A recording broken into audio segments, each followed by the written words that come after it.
Your Excellency, President Granger, Vice Presidents, and other distinguished members of Cabinet and Parliament, other special invitees, good morning. I appreciate the opportunity to speak to you all today. I'm very happy to see so many stakeholders here. ExxonMobil and our partners, we're certainly another stakeholder, and we all have a role to play. We're very happy to partner with Guyana to help develop its resources in a responsible and mutually beneficial way. I'm going to take a few minutes to help provide some context around the agreement that is being disclosed today. So following the good fortune of our discoveries on the Stabroek block, we know that there's a lot of interest in this agreement. We've stated multiple times, ExxonMobil and our partners, we support transparency, and so we're fully supportive of the government's proposal to share all the industry contracts publicly. So in my short time today, I'm going to provide some context around the negotiation that was completed in 2016, the payments and fees that were agreed to, and an estimate of the revenues that will be generated for the people of Guyana. Then I'll discuss a few of the key articles of the Stabroek Agreement. But first, I want to take special note of a few high-level key points. One is that the 2016 Stabroek New Agreement is based on Guyana's 2012 Model Agreement with limited changes. So largely, we just updated the old agreement to the more modern terms and the language that was preferred by the government.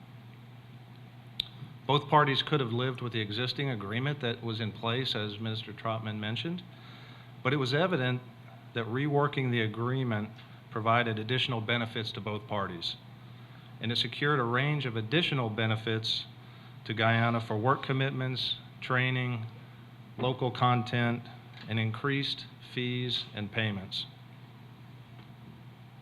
Next, the petroleum agreement is globally competitive for countries at similar stages of exploration. Yes, we had discovered the Liza field, but we had not fully appraised its size. This was only one field. It did not have proven production, and we also had the skipjack dry hole in addition to other companies' history of unsuccessful exploration. It's unreasonable to compare this agreement to those achieved in more mature oil and gas countries like Brazil, mature countries in West Africa, the United States, or Canada. And it's even more unreasonable to cherry-pick single elements of an agreement and do so. One must always look at the entirety of the agreement and the conditions at the time the agreement was executed. But let's talk about the long-term benefits that are born out of this agreement. Naturally, people want to get a sense for the numbers and the revenue. And I'll show a chart on this very shortly. But if you make a couple of assumptions, if you take IMF's crude price forecast, which starts around $50 a barrel, then this Liza Phase 1 project, just the first 5 years, could yield over $1.5 billion to Guyana, and over the life of the project, some 20 years, will yield over $7 billion. Everything I talk about today is going to be in US dollars, by the way, but this conversion of potential into real revenue can substantially increase the standard of living in Guyana. So the 2016 Petroleum Agreement replaced our existing agreement, and it provided ExxonMobil and our partners with a 10-year exploration term through 2026. It's divided into 3 periods, as you see in this graphic, an initial 4-year period followed by 2 3-year renewal periods. Now, the context of that discussion that occurred was that in early 2015, as we know, the Liza Liza 1 discovery was made. Very exciting news, but that in itself did not require us to make a new agreement. There was already an existing petroleum agreement that was valid through the middle of 2018.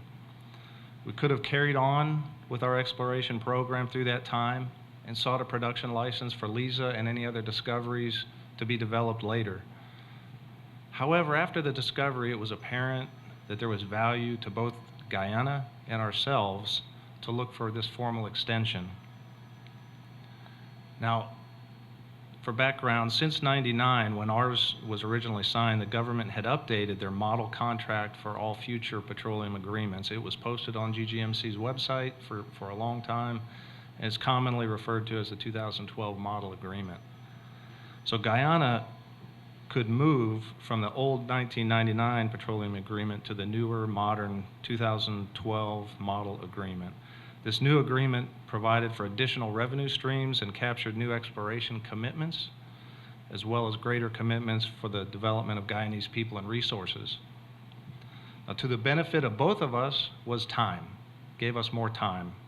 More time allowed us to put early focus on appraising the Liza-1 discovery, rather than concentrating solely on continuous exploration before the existing agreement would have expired in 2018.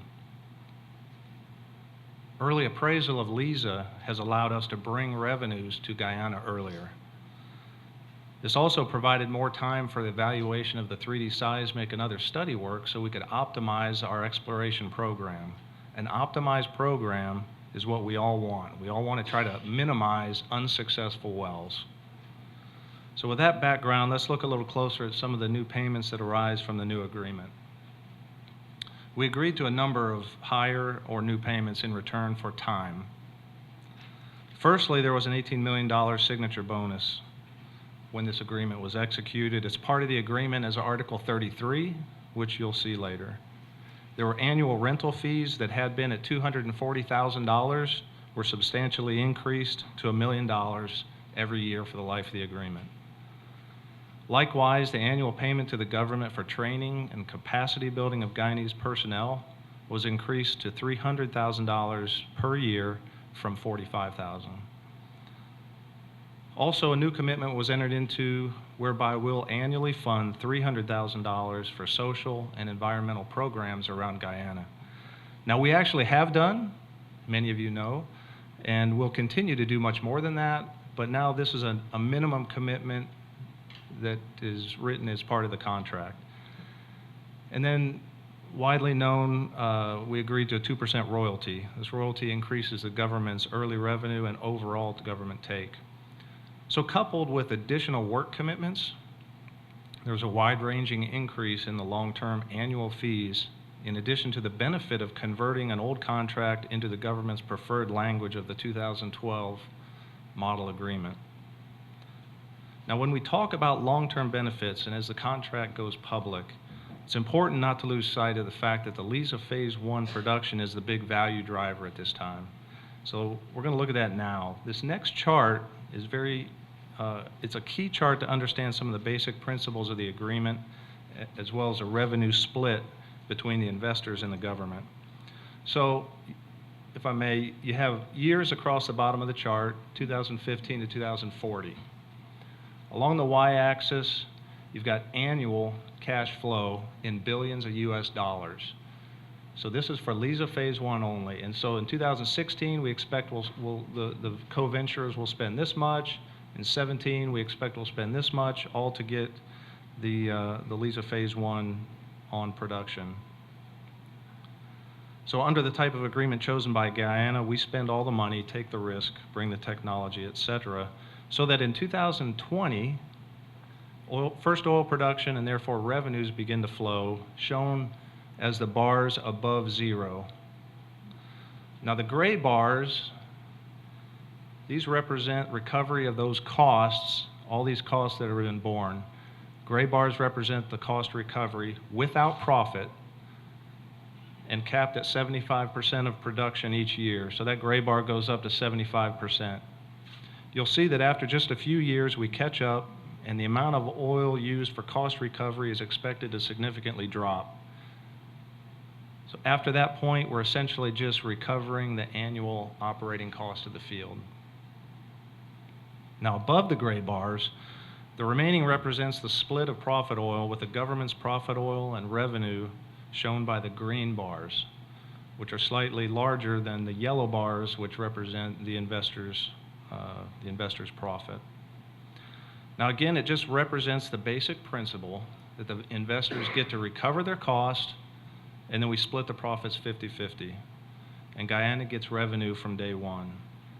Now this is just Liza Phase 1 only, and I'll repeat as I said earlier, if you make some assumptions, if you take a public IMF's crude forecast for price, starts out around $50 a barrel. After 5 years, Guyana reaps between $1.5 and $2 billion. Over the life of the Phase 1 project only, it delivers to Guyana over $7 billion.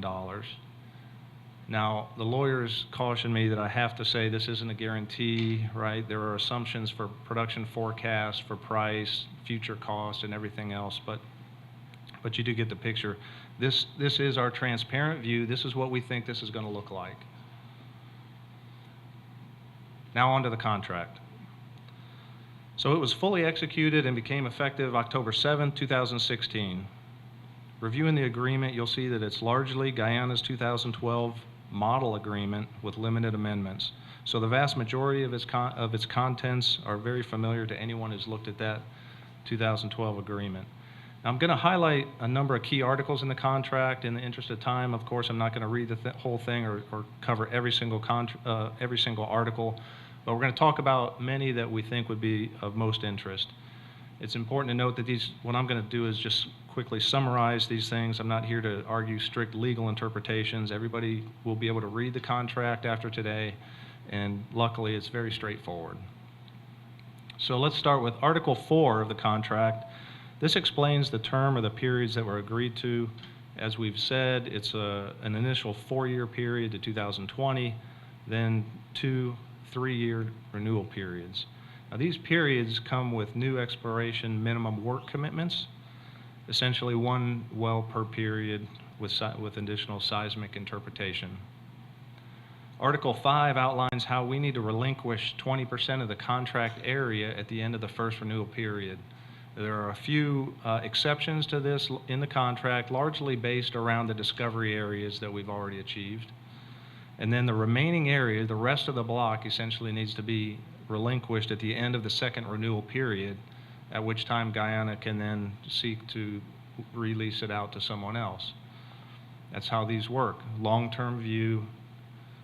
Guyana's in this for decades and decades. Article 6 is where the role of the minister or the delegate is explained in detail, things like reviewing our exploration work program, our budget, development plans. It explains audit rights, and those types of things are in Article 6, which you'll see. Article 8, it's explained how we progress from an offshore discovery to a 20-year production license, which has a single 10-year extension option at the end. Article 10 contains the $1 million annual rental charge that was agreed to. You might equate this to essentially like an annual lease payment for the acreage. So Article 11 is cost recovery and production sharing, and together with Annex C, which is the accounting procedures, those may be of interest. As we've talked about, the contractor can recover their investment costs without profit. Here's where you'll find a 75% cap on the total monthly production that can be used for cost recovery to ensure that there's revenues from day one. And there are detailed accounting procedures that describe the government's audit rights and outlining that it has full access to relevant records, invoices, and whatnot in order to conduct those audits.